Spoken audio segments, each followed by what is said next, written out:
अभी साफ साफ दिखाई दे जाए ना आपको कि this area plus this area is equal to total area. बहुत ध्यान से लिख लीजिएगा, क्योंकि मैं एक ट्रू फॉल्स का स्टेटमेंट आपको देने जा रहा हूं, उसको बहुत केयरफुली एनालाइज करना होगा। इस प्रॉपर्टी को बहुत अंडरस्टिमेट मत करिएगा। कुछ लोग बहुत मजाक बनाते हैं इस प्रॉपर्टी की,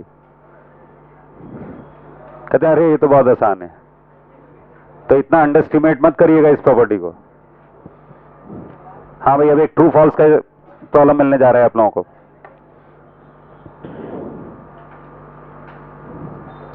ट्रू फॉल्स के प्रॉब्लम में लिखिएगा, ये इस स्टेटमेंट को S1 नाम दे दीजिएगा। This is S1। S1 is this integral is equal to this plus this. और S2 स्टेटमेंट लिखिएगा, C belongs to the interval A to B। S1 और S2 ऐसे लिख लीजिएगा, ठीक है। अब प्रॉब्लम देखिए, फर्स्ट पार्ट है प्रॉब्लम का। S2 इंप्लाइज S1, आपको बताना है ट्रू या फॉल्स। S2 इंप्लाइज S1, बताना है ट्रू या फॉल्स।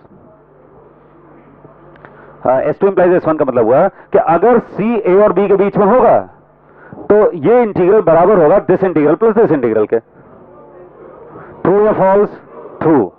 ये स्टेटमेंट ट्रू है, आंसर लिख लीजिए ट्रू। सेकेंड पार्ट पे आइए, S1 implies S2। S1 implies S2। S1 implies S2 का क्या मतलब हुआ कि अगर ये रिजल्ट हमें दिया हुआ है तो C जो है वो A और B के बीच में होगा। ट्रू या फॉल्स? वोटिंग करनी है भाई आपको बहुत केयरफुली। अच्छा, कोई लॉजिक वॉजिक मत लगाइएगा, सिर्फ नॉलेज का यूज करिएगा। कई लोग लॉजिक क्या लगाते हैं कि एक ट्रू हो चुका है तो अब एक तो जरूर फॉल्स होगा। कई लोग लॉजिक लगाते हैं एक ट्रू है तो दूसरा तो ट्रू होना ही चाहिए। ये सब लॉजिक किनारे कर दीजिएगा, सिर्फ कंसेप्ट सोचिएगा। हाँ, तो कंसेप्चुअली सोच के बताइए, कितना लोग कह रहे हैं कि ये स्टेटमेंट ट्रू है? हाथ खड़ा करें, ढंग से हाथ सीधा होना चाहिए। कितने लोग कह रहे हैं ये स्टेटमेंट फॉल्स है? ये भाई 3 या 4 साथी कह रहे हैं स्टेटमेंट फॉल्स है, और बाकी सभी साथी कह रहे हैं स्टेटमेंट ट्रू है। 4 लोग कह रहे हैं फॉल्स है। जरा इनमें से किसी को माइक्रोफोन दीजिए। ये फॉल्स कौन कह रहा है?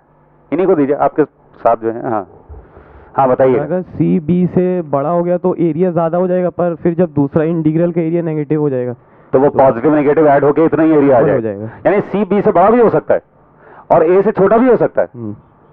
तुम क्या कह रहे थे?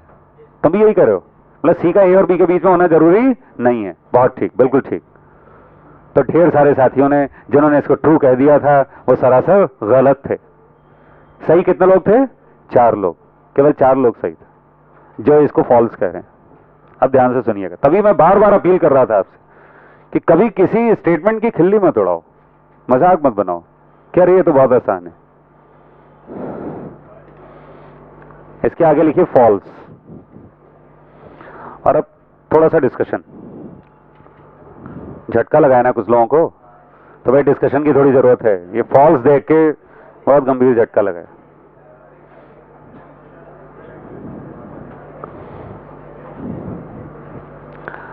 हाँ भाई, ये सपोज करिए फिर वही फंक्शन बनाया मैंने, ए से बी, ए से बी इस एरिया में कोई दिक्कत नहीं है आपको। ये integral A to B fx dx है। सपोज करिए C जो मैंने लिया वो B के आगे ले लिया, ठीक है।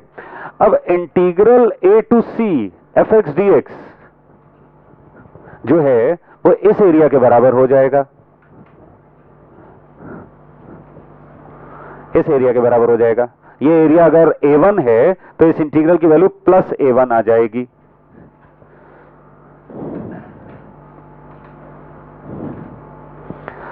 हाँ भाई, अब एक और एरिया में लिख रहा हूं, integral C to B fx dx।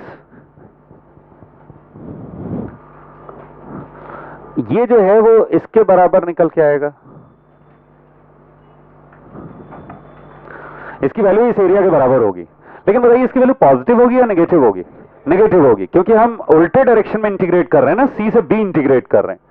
तो इसकी न्यूमेरिकल वैल्यू तो इस एरिया के बराबर जरूर होगी, लेकिन एक्चुअली साइन इसका नेगेटिव होगा। ये मैं एक्सप्लेन कर चुका हूं ना आपको अच्छे से, ठीक है ना। तो अगर ये एरिया A2 है, अगर ये एरिया A2 है, ये वाला एरिया B से C के बीच में, तो इसकी जो वैल्यू निकल के आएगी वो -A2 निकल के आएगी।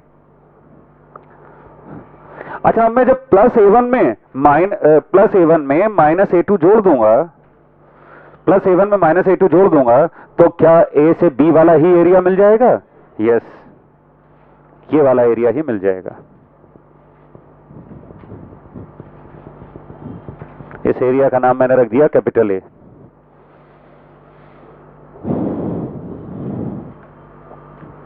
ये जो व्हाइट कलर के डॉट्स से जो एरिया दिया जा रहा है, ये देखिए, ये वाला जो एरिया दिया जा रहा है, इसका मैंने नाम रख दिया है कैपिटल A। लिख लो भाई, इसी तरीके से लिख लो। इतना एक्सप्लेनेशन काफी है, मुझे किसी सेंटेंस की जरूरत महसूस नहीं हो रही है। आपको हो रही है क्या? नहीं, सेंटेंस की कोई इंपॉर्टेंस नहीं है यहां पर। ये फिगर ही अपने एक्सप्लेनेशन के लिए काफी है। तो आपको पता चला कि भाई this plus this equal to this true होगा अगर सी ए और बी के बीच में होगा तब, सी बी से बड़ा होगा तब भी, सी ए से छोटा होगा तब भी, सी चाहे कुछ भी हो, ये स्टेटमेंट सही है। तो लिख लीजिएगा, this statement is true, this statement is true for any c belonging to R, for any c belonging to R. तो भाई इस तरीके से इंटरवल ब्रेकिंग प्रॉपर्टी आपको पूरी तरह से समझ में आ गई, मतलब इसमें अब आपको कोई कंफ्यूज नहीं कर सकता। अगला मुद्दा है कि भाई इसका किस टाइप की प्रॉब्लम्स में यूज होगा, ठीक है ना। तो लिख लीजिएगा, प्रॉब्लम्स के लिए ऐसे लिखिएगा, टाइप 1। प्रॉब्लम्स के लिए लिखिएगा टाइप 1। टाइप 1 में लिखिए इंटीग्रेटिंग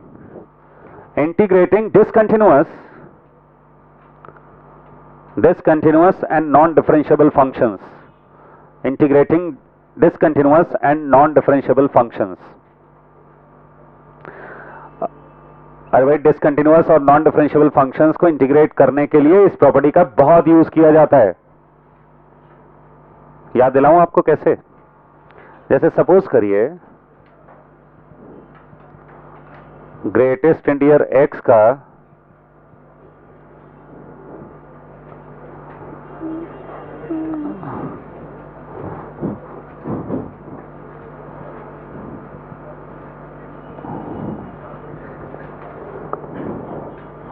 इस टाइप का क्वेश्चन हम लोग पहले भी कर चुके हैं, एक बार ग्राफ के दौरान कर चुके हैं इस टाइप का क्वेश्चन, ठीक है। तो पुराना क्वेश्चन मैं थोड़ा रिवाइज करा के इस मुद्दे को टेकअप कर रहा हूं। याद आया ये इंटीग्रेशन कैसे किया करते थे? कितने लोगों को याद आया? और भाई आपको बताया था कि एक्स स्क्वायर जब जब इंटीजर होगा तब तब ये वाला फंक्शन डिसकंटिन्यूअस होगा, इसकी वैल्यू में झटके से चेंज हो जाएगा। अच्छा, एक्स स्क्वायर इंटीजर कब कब होगा? इसके लिए ऐसे देखिए, x जो है 1 से 3 चेंज हो रहा है, 1 से 3 चेंज हो रहा है, तो एक्स स्क्वायर 1 से 9 चेंज हो रहा है। अच्छा, 1 से 9 अगर एक्स स्क्वायर चेंज होगा तो इंटीजर कब कब होगा? 2 पे, 3, 4, 5, 6। जगह की थोड़ी कमी पड़ गई है,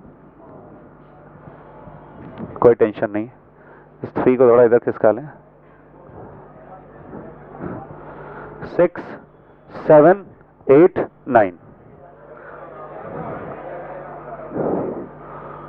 अरे भाई, एक्स स्क्वायर की इन वैल्यूज पर इसकी वैल्यू में झटके से चेंज होगा।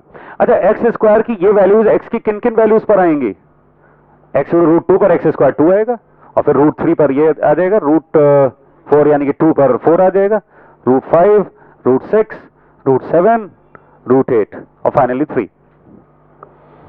अरे भाई, ये वर्किंग जरूर आपको याद आ रही होगी, ऐसी वर्किंग ग्राफ के दौरान एक बार कर चुके हैं हम लोग, कोई बात नहीं, लिख लो, फिर से लिख लो।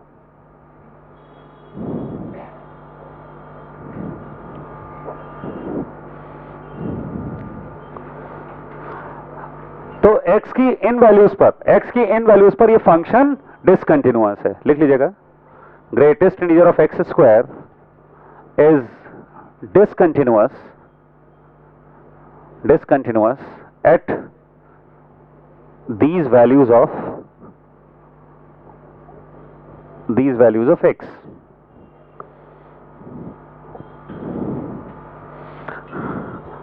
तो ये जो इंटीग्रल है, अगर हम इसको i कह दें तो i देखिए कैसे इवेल्युएट होगा। ये जहां जहां फंक्शन की वैल्यू में झटके से चेंज हो रहा है वहां पर हम अपना इंटरवल ऑफ इंटीग्रेशन ब्रेक कर देंगे, ठीक है ना। तो पहला इंटीग्रेशन कहां से कहां तक होगा, 1 से लेकर √2। अरे इंटरवल जो है x के टर्म्स में ब्रेक होगा, ठीक है ना, क्योंकि ये x के रिस्पेक्ट में इंटीग्रेशन चल रहा है ना। तो 1 से √2 पहले इंटीग्रेशन करेंगे। अच्छा, अभी इसके आगे नहीं लिख रहे हैं, पहले इंटरवल्स कायदे से लिख लें। फिर √2 से √3 इंटीग्रेशन करेंगे, फिर √3 से 2 इंटीग्रेट करेंगे, 2 से लेकर √5, √5 से लेकर √6, √6 से लेकर √7, √7 से लेकर √8 और फाइनली √8 से लेकर 3 तक। ये मैंने प्लान बनाया है भाई, ये इंटरवल ऑफ इंटीग्रेशन को ब्रेक कर दिया है। अच्छा, इसके अंदर फंक्शंस मैं बाद में लिखूंगा भाई, पहले आप लोग भी इतना लिख लो,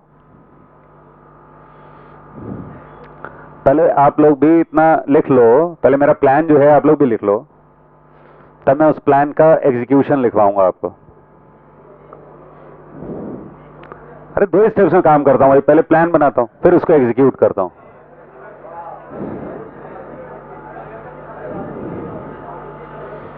हाँ भाई, अब एग्जीक्यूशन शुरू होने जा रहा है। 1 से √2, जब x की वैल्यू 1 से √2 के बीच में होगी तो x स्क्वायर 1 और 2 के बीच में होगा, x स्क्वायर 1 और 2 के बीच में होगा, तो उसका जो इंटीग्रल पार्ट होगा वो 1 के बराबर होगा। तो मैं integral part of x square पूरा फंक्शन क्यों लिखूं, उसकी जो वैल्यू है वो लिख दूं डायरेक्टली। ये नहीं आया समझ में आपको? आ गया भाई। अच्छा बताओ, √2 से √3 के बीच में क्या लिखूं इसकी जगह क्या लिखूं भाई? 2, क्योंकि x स्क्वायर 2 से 3 के बीच में होगा तो इसका इंटीग्रल पार्ट 2 हो जाएगा। अच्छा बताओ, √3 से 2 के बीच में क्या लिखूं? 3। अब तो पैटर्न समझ में आ गया ना आप लोगों को। 3dx, फिर इसकी यहां पर 4dx, 5dx, 6dx, 7dx, 8dx। अरे भाई इंटीग्रल्स का काम मैं आपके भरोसे छोड़ रहा हूं, ठीक है ना। अब तो सब लोगों को याद आ गया होगा कि इस टाइप के क्वेश्चंस हम लोग ग्राफ में किया करते थे। लेकिन ठीक है, ग्राफ में हमने डेफिनेट इंटीग्रेशन की काफी झलक ली थी, लेकिन डेफिनेट इंटीग्रेशन नाम के टॉपिक में तो सब कुछ कंप्लीट डिस्कस कर लेना ना। थोड़ा बहुत अगर पहले किया भी है तो उसको भी एक बार फिर से पूरा कर लेना, क्योंकि अब डेफिनेट इंटीग्रेशन में कहीं पर कोई कसर नहीं रहनी चाहिए, ठीक है। एग्जाम्पल 2 देखिएगा। Example 2, integral 1/e to e modulus of ln x dx। अभी जो थोड़ी देर पहले मैंने फंक्शन लिया था वो एक डिसकंटिन्यूअस फंक्शन था। ये कैसा फंक्शन है? डिसकंटिन्यूअस है क्या? कंटिन्यूअस तो है लेकिन नॉन डिफरेंशिएबल है, नॉन डिफरेंशिएबल फंक्शन है। कहां पर नॉन डिफरेंशिएबल है ये? x1 पे। अरे भाई ln x जब x एक्सिस को कट करेगा तो उसके मॉड में कोना क्रिएट हो जाएगा। ये सारा डिस्कशन बहुत डिटेल में किया हुआ है हमने। तो x1 पे नॉन डिफरेंशिएबल है। तो कोई नॉन डिफरेंशिएबल फंक्शन जिस पॉइंट पर नॉन डिफरेंशिएबल हो उस पॉइंट पर आप इंटरवल ऑफ इंटीग्रेशन को ब्रेक कर दो। उस पॉइंट पे आप इंटरवल ऑफ इंटीग्रेशन को ब्रेक कर दो। आप कहेंगे क्या फायदा हुआ इंटरवल ऑफ इंटीग्रेशन को ब्रेक करने का? जरा ध्यान से सुनिएगा। x 1 और e के बीच में होगा तो ये जो ln x है वो पॉजिटिव होगा। अच्छा, ln x अगर पॉजिटिव होगा तो मॉड ln x जो है वो ln x के ही बराबर हो जाएगा। ये नहीं आई बात समझ में आपको? ठीक है। अच्छा, x